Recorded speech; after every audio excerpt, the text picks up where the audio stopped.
ವಿಶೇಷವಾಗಿ ಇವತ್ತು ನಮ್ಮ ಒಂದು ಜನಸ್ನೇಹಿ ನಿರಾಶ್ರಿತರ ಆಶ್ರಮ ಇರತಕ್ಕಂಥ ಎಲ್ಲ ದೇವ್ರ ಮಕ್ಕಳನ್ನ ನೋಡ್ಲಿಕ್ಕೆ ನಮ್ಮ ಆದಿಚುಂಚನಗಿರಿ ಆಯುರ್ವೇದಿಕ್ ಹಾಸ್ಪಿಟಲ್ ಇಂದ ಡಾಕ್ಟರ್ಗಳು ಮತ್ತೆ ಸಿಸ್ಟರ್ಸ್ಗಳೆಲ್ಲ ಬಂದು ನಿಮ್ಮ ಆರೋಗ್ಯ ತಪಾಸಣೆಯನ್ನ ನಡೆಸಿದ್ದಾರೆ. ಬಹಳ ಸಂತೋಷ ಆಗುತ್ತೆ.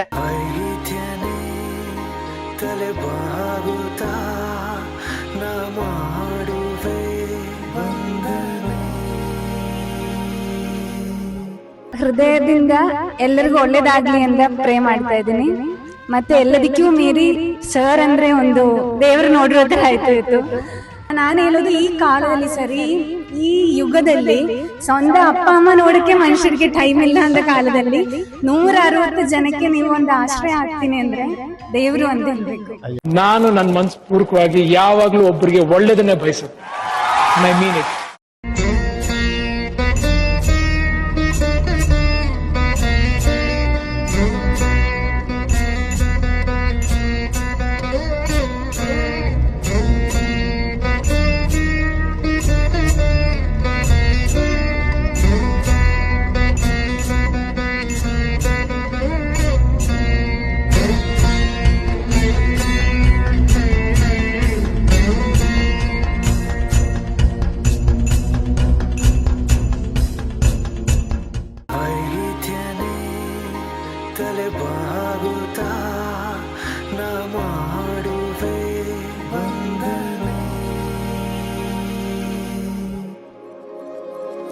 ನಮಗೆ ಉಸಿರ ನೀಡಿ ಜೀವವ ಉಳಿಸುತ್ತ ಧೈರ್ಯ ತುಂಬು ಸೈನಿಕನು ನೀನೆ. ಸಾವು ಬದುಕ ನಡುವಿನ ಯುದ್ಧದಿ ಸಾವನೆ ಗೆಲ್ಲೋ ಮೃತ್ಯುಂಜಯನೇ.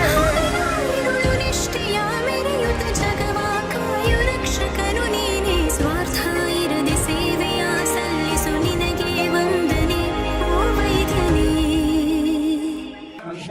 ಎಲ್ರು ಚೆನ್ನಾಗಿದ್ದೀರಾ?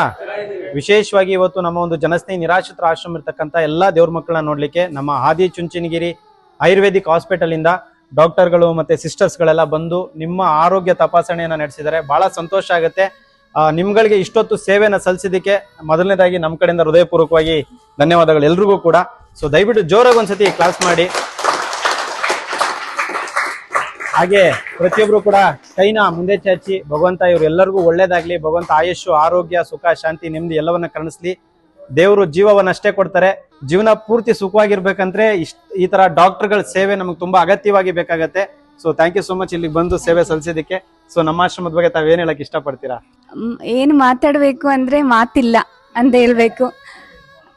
ಹೃದಯದಿಂದ ಎಲ್ಲರಿಗೂ ಒಳ್ಳೇದಾಗ್ಲಿ ಅಂತ ಪ್ರೇ ಮಾಡ್ತಾ ಇದ್ದೀನಿ. ಮತ್ತೆ ಎಲ್ಲದಕ್ಕೂ ಮೀರಿ ಸರ್ ಅಂದ್ರೆ ಒಂದು ದೇವರು ನೋಡಿರೋ ತರ ಆಯ್ತು. ಸೊ ಎಲ್ಲರೂ ಒಂದು ಎಂತ ಹೇಳೋದು, ಲೈಫಲ್ಲಿ ಏನೋ ಅವರೊಂದು ನಿಮ್ ಲೈಫಿಗೆ ಒಂದು ನೆಪ ಆಗಿ, ಇಲ್ಲ ಅಂದ್ರೆ ಲೈಫ್ ಹೆಂಗೋ ಇರ್ಬೇಕಾಗಿರೋ ಒಂದು ಇದ್ರಲ್ಲಿ ಅವರಿಂದ ಇಷ್ಟು ಮಟ್ಟಿಗೆ ನೀವು ಆಗಿರೋದ್ರಲ್ಲಿ ಒಂದು ಖುಷಿ. ಮತ್ತೆ ನಮ್ ಬಗ್ಗೆ ಹೇಳೋದಕ್ಕಿಂತ ನಾವು ಏನು ಮಾಡ್ತಿಲ್ಲ ಲೈಫಲ್ಲಿ, ಅವ್ರ ಅಷ್ಟು ನಮ್ ಬಗ್ಗೆ ಹೇಳಿದೆ. ನಾನು ಅವ್ರ ಬಗ್ಗೆ ಹೇಳಕ್ಕೆ ಇಷ್ಟಪಡ್ತಾ ಇದ್ದೀನಿ.